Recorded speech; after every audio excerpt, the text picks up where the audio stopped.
How water damage mobiles. বন্ধুগণ, পানি কিভাবে আমাদের মোবাইলের রন্ধ্রে রন্ধ্রে প্রবেশ করে আমাদের মোবাইলের ক্ষতি সাধন করে, এই বিষয়টি আমি আমার এই ছোট্ট ভিডিওতে ফুটিয়ে তোলার চেষ্টা করছি। এই যে দেখেন, ব্যাটারির উপর তিনটি কম্পোনেন্ট দেখা যাচ্ছে। তিনটি কম্পোনেন্টের তিনটি নাম, একটি হলো রেজিস্টার, আরেকটি হলো ক্যাপাসিটার, আরেকটি হলো ডায়োড।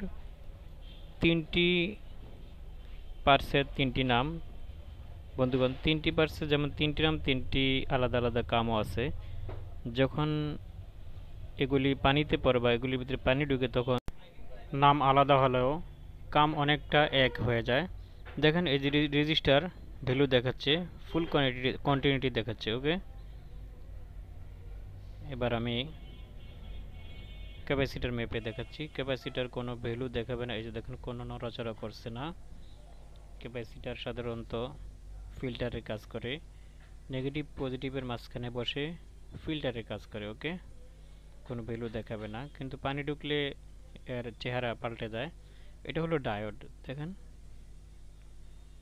ডায়োড এক প্রান্তে ধরলে কোনো ভ্যালু দেখাবে না, আবার উল্টে যখন ধরবেন তখন ভ্যালু দেখাবে। অর্থাৎ নেগেটিভ পজিটিভ সাইড আছে, পজিটিভ টু পজিটিভ ভ্যালু দেখাবে, নেগেটিভ পজিটিভ উল্টা করে ধরলে ভ্যালু দেখাবে না।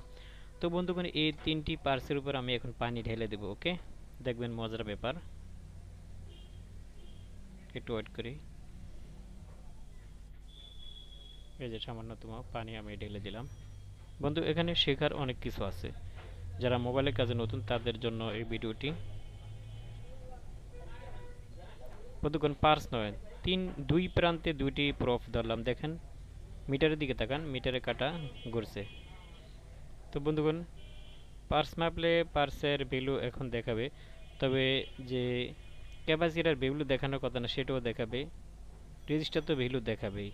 ডায়োড একদিকে ফুল দেখাবে, আরেকদিকে হাফ দেখাবে। তার মানে একটি মোবাইলে যখন পানি ঢুকে তখন আমাদের উচিত সাথে সাথে ব্যাটারিটি বের করে ফেলা।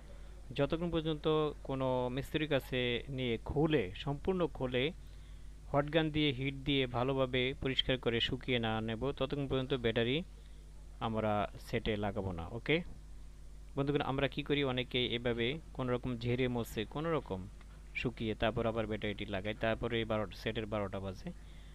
অর্থাৎ যেই ক্যাপাসিটার কোনো ভ্যালু দেখানোর কথা না সেগুলি কিন্তু রেজিস্টারে পরিণত হয়ে যায়, নেগেটিভ পজিটিভ এক হয়ে ফুল শর্ট হয় অথবা হাফ শর্ট হয়। এই দেখেন, আমার হাতে যে মাদারবোর্ডটি আছে এটিও ভিজে গিয়েছিল, কিন্তু সাথে সাথে ওয়াশ না করার কারণে বন্ধুগণ সেটটিতে ক্ষতি হয়ে গেছে, অর্থাৎ হাফ শর্ট রয়ে গিয়েছে। বন্ধুগণ, এই যে দেখেন, হাফ শর্ট হলে কি হয়, সেট চালু হবে ঠিকই কিন্তু চার্জ ঠিকমতো থাকবে না, সেট গরম হয়ে যাবে। আর ফুল শট হলে তো সেট চালু হয় না, এটা আমরা জানি। তো বন্ধুগণ, আমাদের উচিত যখন কোনো সেট পানিতে পড়বে অথবা সেটের ভিতরে পানি ঢুকবে তখন আমরা ব্যাটারিটি কোনো মতেই সেটে ঢুকাবো না, ফুল ওয়াশ করা না পর্যন্ত। ওকে, ভিডিওটি ভালো লাগলে অবশ্যই এটি লাইক করবেন, কমেন্ট করবেন, নতুন হলে সাবস্ক্রাইব করে পাশে থাকা বেল আইকনটি বাজিয়ে রাখবেন।